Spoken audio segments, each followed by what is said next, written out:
চলুন দর্শক ফিরে যাই। আমাদের আজকের অতিথি বাংলাদেশ ফিজিক্স অলিম্পিয়াড কমিটির সভাপতি ডক্টর মোহাম্মদ ইব্রাহিম এবং সাধারণ সম্পাদক অধ্যক্ষ ফয়েজ আহমেদ জাহাঙ্গীর মাসুদের কাছে আবারও ফিরে এলাম।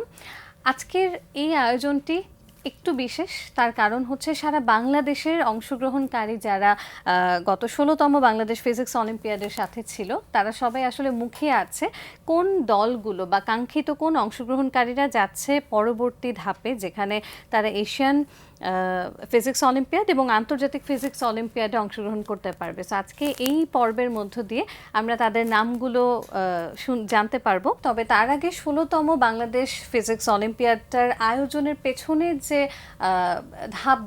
ধাপগুলোর মধ্য দিয়ে আজকে আমরা অংশগ্রহণকারীদের নামগুলো জেনেছি এবং কিভাবে আসলে তাদেরকে আমরা খুঁজে বের করলাম, সে বিষয়টি একটু জেনে নিয়ে তারপরে আমরা নামগুলো শুনতে চাই। 16তম ফিজিক্স অলিম্পিয়াডে আমাদের 15টি অঞ্চলে অলিম্পিয়াড হয়েছে। ঢাকায় আমরা সাধারণত 2টো অঞ্চলে করে থাকি, কারণ ঢাকাটা অনেক বড়, অনেক পার্টিসিপেন্ট।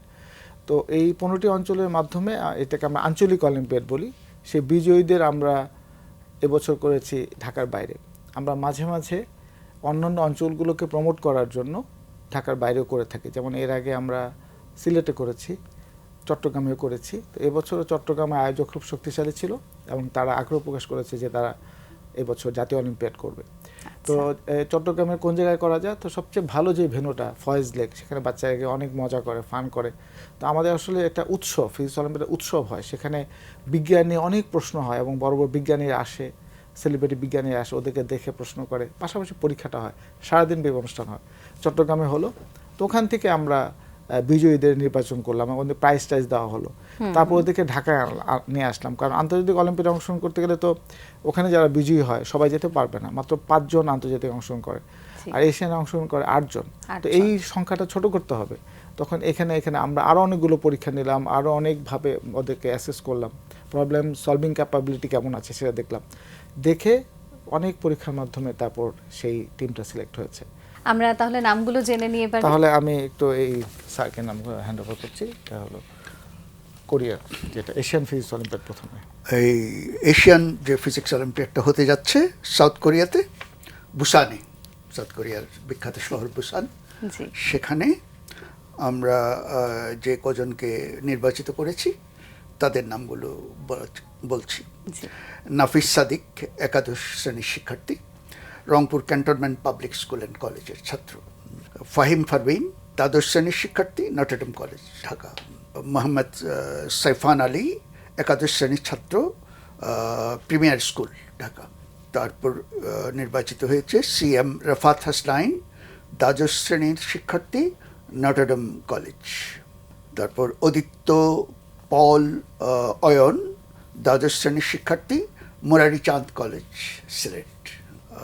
তারপর আসছে তাওসিফ ইনান, দশম শ্রেণীর শিক্ষার্থী, Dhaka residential model school.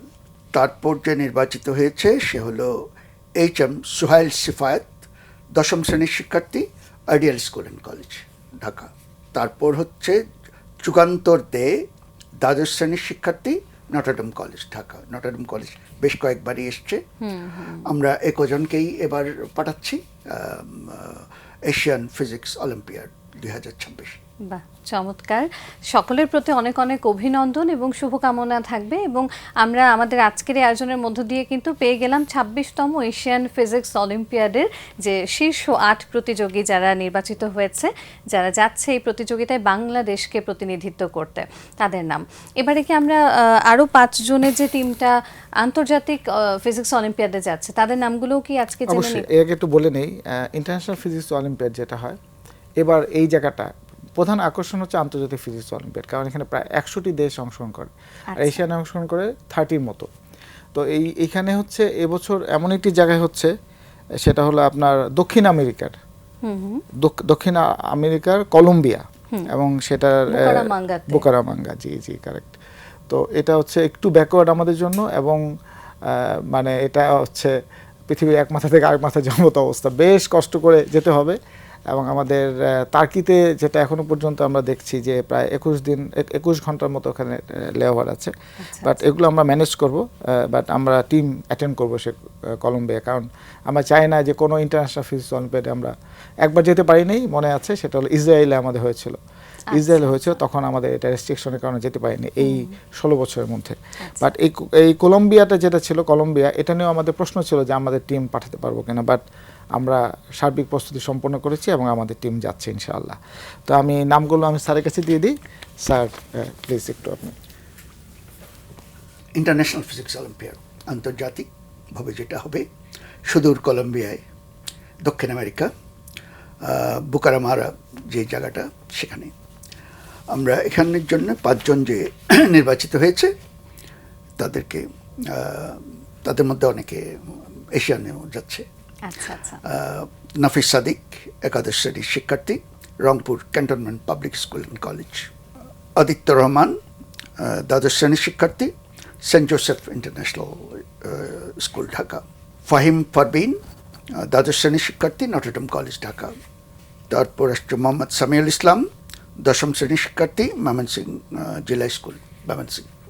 Mohammad Saifan Ali একাদশ শ্রেণীর শিক্ষার্থী, প্রিমিয়ার স্কুল ঢাকা। আমরা দেখছি যে শুধু ঢাকা কেন্দ্রিক না, পুরা বাংলাদেশকে নিয়েই কিন্তু আমাদের প্রতিযোগিতা এবং সেভাবেই নির্বাচিত হয়ে এসছে সবাই। একদমই তাই। এবং এই 5 জনের প্রতিও থাকবে অনেক অনেক অভিনন্দন এবং অবশ্যই শুভকামনা আমাদের পুরো বাংলাদেশের পক্ষ থেকে। আমরা জানি যে বাংলাদেশের একেবারে বিভিন্ন যে অঞ্চল থেকে যে অংশগ্রহণকারীরা তারা অলিম্পিয়াডগুলোতে স্বতঃস্ফূর্তভাবে অংশগ্রহণ করছে। তো সেই জায়গা থেকে গত বছর সৌদি আরবের দারানে অনুষ্ঠিত 25তম এশিয়ান ফিজিক্স অলিম্পিয়াডে বাংলাদেশ দল প্রথমবারের মতো ব্রোঞ্জ পদক পেয়েছে, যেটি বাংলাদেশের জন্য নিঃসন্দেহে একটা ভীষণ গৌরবময় একটি অর্জন এবং একটি ব্রোঞ্জ পদক সহ মোট 5টি সম্মানজনক স্বীকৃতি পেয়েছে। তো সেই অর্জন সম্পর্কে যদি কিছু শুনতে চাই। এখানে একটু বলে রাখি যে এশিয়ান এবং আন্তর্জাতিক অলিম্পিয়াডের মধ্যে আমাদের কিন্তু আন্তর্জাতিক অলিম্পিয়াডে আমরা বেশি পদক পেয়েছি, কিন্তু আপনি জানেন বোধহয় যে 3টি রৌপ্য পদক আমরা পেয়েছি এখনো পর্যন্ত। সেটা হচ্ছে আপনার আন্তর্জাতিক অলিম্পিয়াডে 3টি রৌপ্য পেয়েছি, কিন্তু এশিয়ান ফিজিক্স অলিম্পিয়াডে আমাদের অর্জন ছিল কম, কারণ এখানে হচ্ছে আপনারা জানেন চায়না, জাপান, হংকং, তাইওয়ান, এই সমস্ত দেশগুলো, ইন্ডিয়াও আছে, এরা খুবই অ্যাক্টিভ এবং খুব ভালো করে ইন্টারন্যাশনালকে তারা মানে ইন্টারন্যাশনালকে বিট করে সবসময় দাপট দিয়ে তারা চলে। তো সেক্ষেত্রে আমরা এই আর এশিয়ানে তো যেহেতু সবাই এরকম টাইট, আমরা সেই কারণে আমরা এখানে কম পদক পেতাম, ইন্টারন্যাশনাল পেতাম। এবছর প্রথম আমরা ব্রোঞ্জ পেয়েছি। এটা আমাদের মনে হয় যে এশিয়ানের জন্য আমাদের একটা নতুনভাবে দ্বার উন্মোচিত হলো। সামনের দিকে হয়তো আমরা আরও ভালো করব, আর দুটোতে আমাদের ভালো সম্ভাবনা আছে। আমাদের বাংলাদেশ থেকে প্রতি বছর কতজনের মতো শিক্ষার্থী অংশগ্রহণ করছে এই অলিম্পিয়াডে আঞ্চলিক পর্যায়ে, এবং তারপর ধাপে ধাপে জাতীয় এবং আন্তর্জাতিক পর্যায়ে যে আমরা কতজনকে পাচ্ছি? আমাদের এখনো পর্যন্ত 10,000 বাচ্চা ক্রস করছে, 10,000-এর উপরে বাচ্চা অ্যাটেন্ড করে আর কি। সেটা 4টা ক্যাটাগরিতে হয়। আপনার ক্যাটাগরি হচ্ছে 5-6, ক্যাটাগরি বি হচ্ছে 7-8, ক্যাটাগরি সি হচ্ছে 9-10, আর ক্যাটাগরি ডি হচ্ছে 11-12। এই 4টা ক্যাটাগরিতে সারা বাংলাদেশ থেকে অ্যাটেন্ড করে এবং প্রায় 10,000 বাচ্চার চেয়েও বেশি অংশগ্রহণ করে এবং প্রায় 1200 থেকে 1400 স্কুল অ্যান্ড কলেজ অ্যাটেন্ড করে। এখানে প্রচুর আগ্রহী, কারণ সাফল্য অনেক আসতেছে, এই জন্য বাচ্চারা দিন দিন অংশগ্রহণ করছে। এখান থেকে আমরা 15টি অঞ্চলে হয়েছে, আগামী বছর হয়তো আমরা আরও অঞ্চল বাড়াবো। তো এই অঞ্চল থেকে নির্বাচন করে আমরা জাতীয় পর্যায়ে আনি। এবছর জাতীয়টা ঢাকায় হবে আর কি, ঢাকায় হবে। জাতীয় পর্যায় থেকে আমরা তারপর ক্যাম্পের মাধ্যমে টিম নির্বাচন করে থাকি। এটা খুব মানে ছোট করে বলা আর কি, আরো বিস্তারিত অনেক ধাপগুলো আছে, অনেক স্টেপ আছে। জি জি, অনেক প্রক্রিয়া হয়।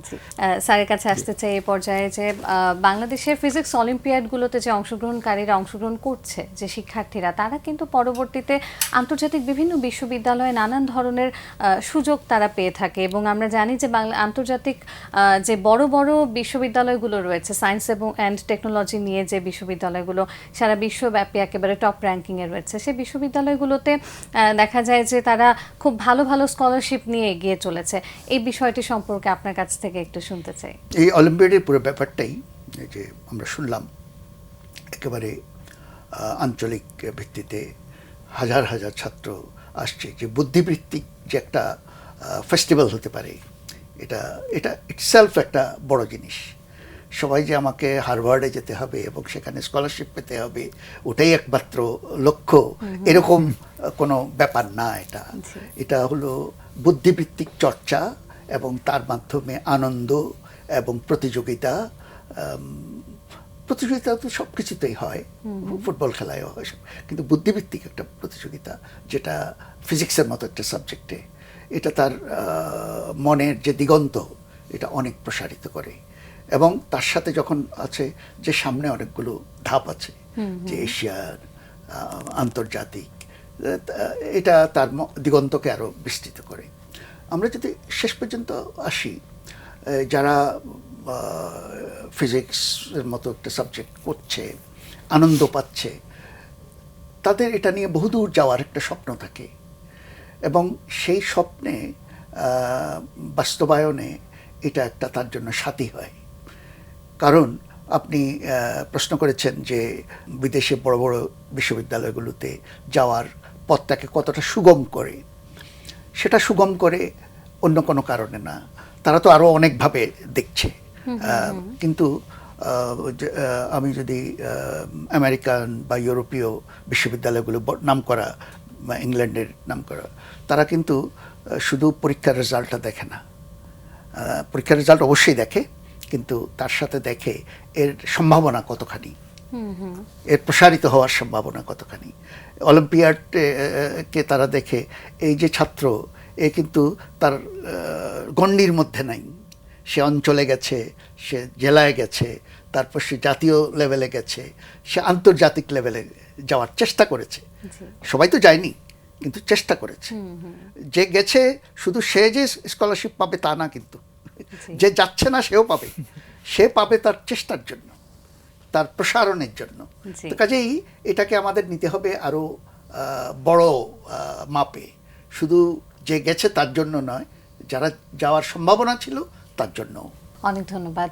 আমি একেবারে শেষ প্রশ্নে ছোট করে আসতে চাই যে অলিম্পিয়াডের যে প্রশ্নপত্র সেটি প্রণয়নের ক্ষেত্রে আন্তর্জাতিক মান আমরা বজায় রাখতে পারছি কিনা, বা সেক্ষেত্রে কোনো চ্যালেঞ্জ ফেস করছে কিনা, এবং আমাদের প্রচলিত যে শিক্ষা ব্যবস্থা বা যে কারিকুলাম বা সিলেবাস থাকে সেটা থেকে এই অলিম্পিয়াডের প্রস্তুতির সিলেবাসটা কি আসলে ভিন্ন কিনা, বা কতটুকু পার্থক্য থাকে? আমাদের বাংলাদেশে যে কারিকুলামগুলো আছে এর মধ্যে একটা হচ্ছে ইংরেজি মাধ্যম আর এটা হচ্ছে বাংলা মাধ্যম। এখন যখন বাংলা মাধ্যম থেকে প্রশ্ন করা হয় তখন ইংরেজি মাধ্যমে বাচ্চা বঞ্চিত হয়, আবার ইংরেজি মাধ্যম থেকে প্রশ্ন করলে আবার বাংলা মাধ্যমে বাচ্চারা বঞ্চিত হয়। সে কারণে আমাদের বিশ্ববিদ্যালয়ের শিক্ষকদের দ্বারা আমরা একটা কারিকুলাম তৈরি করেছি, যেটা আমাদের ফিজিক্স অলিম্পিয়াডের ওয়েবসাইটে দেওয়া হয়েছে। এবং সেটা শুধু কারণ আমাদের আন্তর্জাতিক ফিজিক্স অলিম্পিয়াডের সিলেবাস ওইটাকে ধরে রেখে, সামনে রেখে আমরা গ্র্যাজুয়ালি উপর থেকে নিচের দিকে সাজিয়েছি। এখন ক্লাস 5-6 বাচ্চা তো আর এই ইন্টারন্যাশনাল সিলেবাস পারবে না, ওদেরকে আমরা কতটুকু পর্যন্ত টার্গেট দিব।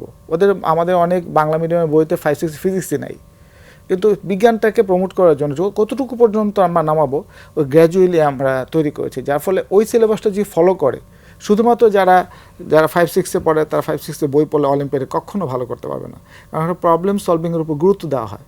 আমাদের বই প্রণয়নের কাজ চলছে, বাট সিলেবাস আমরা আসলে ওয়েবসাইটে দিয়েছি, এবং সেটার উপর বেস করে পড়লে এবং পাস পেপারের কোশ্চেন পেপারগুলো পড়লে আশা করি ভালো করবে আর কি। তার মানে এটা অবশ্যই কোয়ালিটি আমরা নির্ধারণ করেছি, এবং ইভেন আমরা বিশ্ববিদ্যালয় শিক্ষক ছাড়া অন্য কাউকে আমরা এই কমিটিতে এখনো পর্যন্ত রাখা হয়নি আর কি। অনেক ধন্যবাদ এবং আন্তরিকভাবে কৃতজ্ঞতা থাকবে আপনাদের দুজনের প্রতি আজকে আমাদের এই আয়োজনে আসবার জন্য। আর সেই সাথে মিডিয়া পার্টনার হিসেবে বাংলা ভিশন তো অবশ্যই চেষ্টা করবে এই অলিম্পিয়াডকে সারা বাংলাদেশের সকলের মাঝে ছড়িয়ে দিতে। এছাড়াও এই ফিজিক্স অলিম্পিয়াডের মধ্য দিয়ে আমাদের দেশের তরুণ প্রজন্মের কাছে আসলে আমরা বিজ্ঞানকে আরও অনেক বেশি ছড়িয়ে দিতে পারবো, সে প্রত্যাশা থাকবে। অনেক ধন্যবাদ। আপনাকে অসংখ্য ধন্যবাদ। দর্শক, এতক্ষণ কথা ছিল অতিথির সঙ্গে, এবার সময় হলো বিদায় নেবার। আমাদের অনুষ্ঠান সম্পর্কে আপনার যে কোনো মতামত ও পরামর্শ জানাতে লিখুন এই ঠিকানায়। প্রযোজক Din Pratidin, Bangla vision, Noor tower, 110 Bir Uttam CR Dutta road, Dhaka 1205, phone 96320303-4। আমাদের ইমেল অ্যাড্রেস dinprotidin@banglavision.tv। মার্কিন ঔপন্যাসিক সিনক্লেয়ার লুইসের একটি উক্তি বলে বিদায় নিচ্ছি আজ। তিনি বলেছেন, এই দেশের একটাই সমস্যাটা হলো সবাই এই দেশের একটাই সমস্যা বলে কথা শুরু করে। প্রিয় দর্শক, সবাই ভালো থাকুন, সুস্থ সুন্দর থাকুন। আজ সারাদিন সবার জন্য শুভ ও কল্যাণময় হোক।